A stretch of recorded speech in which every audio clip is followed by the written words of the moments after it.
Hello అందరికీ, welcome back to our channel మన ఇంటి వ్లాగ్స్. ఈరోజు మన తెలంగాణ స్పెషల్ అయిన ఒక వంట చేద్దాము. అదే బియ్యం పిండితో రొట్టె.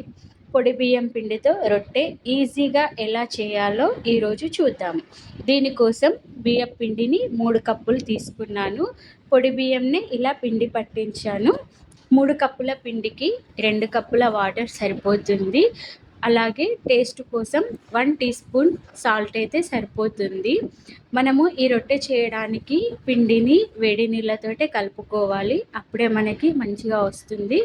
నీళ్లు మరిగించడానికి స్టవ్ వెలిగించి గిన్నె పెట్టి వాటర్ని బాగా మరిగించాలి. ఇలా మరిగిన వాటర్ని పిండిలో వేసి బాగా కలపాలి. మనము ఒకేసారి మొత్తం పోయకూడదు, కొన్ని కొన్ని వేస్తూ కలపాలి. వీడియోలో చూపించినట్టుగా కొన్ని వాటర్ వేస్తూ కలుపుకోవాలి. ఇలా కలుపుకుంటేనే మనకి రొట్టె చేయడానికి వస్తుంది, లేదు అంటే రాదు. ఇలా స్పూన్తో వాటర్ కొన్ని వేస్తూ కలుపుకోవాలి. పిండికి వాటర్ అంతా పట్టేలాగా బాగా కలుపుకోవాలి. ఇలా పిండికి వాటర్ అంతా పట్టే వరకు కలుపుకొని ఒక 10 నుంచి 15 నిమిషాలు పక్కన పెట్టుకోవాలి చల్లారడానికి. సో ఒకేసారి వాటర్ మొత్తం పోయకుండా కొద్దిగా వాటర్ వేస్తూ పిండికి సరిపడా వాటర్ అంతా వేస్తూ కలిపి ఒక దగ్గరికి ముద్దలాగా చేసి పక్కన పెట్టుకోవాలి. అప్పుడు పిండి చల్లారుతుంది, మనకి చేయడానికి కూడా చాలా ఈజీగా ఉంటుంది. ఇక్కడ నేను పిండికి వాటర్ కలిపిన తర్వాత ఒక 10 నిమిషాలు పక్కన పెట్టాను. ఇప్పుడు పిండి చల్లారింది. ఈ చల్లారిన పిండిని మనము ఇప్పుడు చపాతీ ముద్దలాగా కలుపుకోవాలి. మనకి వాటర్ సరిపోలేదు అంటే కొంచెం గోరువెచ్చటి నీళ్లు వేసి కూడా కలుపుకోవచ్చు. లేదు అని అంటే ఆ వాటర్ తోటి సరిపోతే అక్కడికక్కడే కలుపుకుంటే సరిపోతుంది. నేను ఇక్కడ కొంచెం గోరువెచ్చటి నీళ్లు వేసి కలిపాను. సో నేను వేసిన వాటర్ సరిపోలేదు, అందుకోసమని మళ్ళీ కొంచెం గోరువెచ్చటి నీళ్లు చల్లి కలుపుకుంటున్నాను. మరీ గట్టిగా కాకుండా మరీ మెత్తగా కాకుండా చపాతీ ముద్దలాగా కలుపుకోవాలి. మనం పిండిని ఎంత బాగా కలిపితే మనకి చపాతీ అనేది విరగకుండా మంచిగా వస్తుంది. సో పిండి కలపడంలోనే ఉంటుందండి ట్రిక్ అనేది. పిండిని ఎంత బాగా కలిపితే చపాతీ అనేది అంత మంచిగా వస్తుంది. సో పిండి కలపడం రాలేదు అని అంటే చపాతీ అనేది మనకి రాదు, ఇచ్చిపోతుంది. ఈ విధంగా వీడియోలో చూపిస్తున్నట్టుగా పిండిని బాగా కలుపుకొని ఒక 5 మినిట్స్ పక్కన ఉంచుకోవాలి. పిండి కొంచెం నానితే మనకి బాగా వస్తుంది చపాతీ అనేది. కలిపిన పిండిని ఒక 5 మినిట్స్ పక్కన పెట్టుకోవాలి. వీడియోలో చూపిస్తున్నట్టు ఇలా ఉంటే సరిపోతుందండి. మరి మెత్తగా గట్టిగా కాకుండా ఇలా ఉంటే సరిపోతుంది. ఈలోపు నేను పెనం వేడెక్కడానికి స్టవ్ వెలిగించి స్టవ్ పైన పెనం పెడుతున్నాను. ఈ రొట్టె చేయడానికి పెనం అనేది కొంచెం ఎక్కువ వేడిగా ఉంటేనే బాగుంటుంది. సో పెనం వేడయ్యేలోపు ఇక్కడ మనం చపాతీ ప్రిపేర్ చేసుకుందాము. ఈ రొట్టెని మనము పొడిపిండితో చేస్తేనే వస్తుంది, పొడిపిండినే వాడతాము దీనికోసము.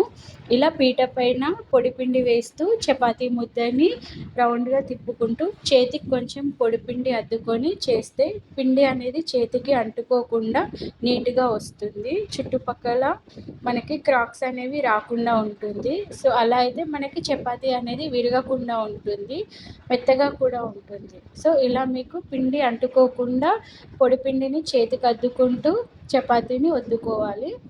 దీన్ని మనము చపాతీ కర్రతో అయినా చేసుకోవచ్చు, కాకపోతే నేను ఇక్కడ చేత్తోనే చేసి చూపిస్తున్నాను. చేత్తో అయితే మనకి నీట్గా వస్తుంది. ఇలా రెడీ చేసిన చపాతీని వేడివేడి పెనం పైన వేసి కొంచెం పైన వాటర్ అద్దుకోవాలి. ఎందుకంటే మనం పొడిపిండితో చేసాం కదా, సో అందుకోసం అనేసి కొంచెం వాటర్ అద్దుకొని చపాతీని 2 వైపులా కాల్చుకోవాలి. అప్పుడే మనకి మంచిగా వస్తుంది.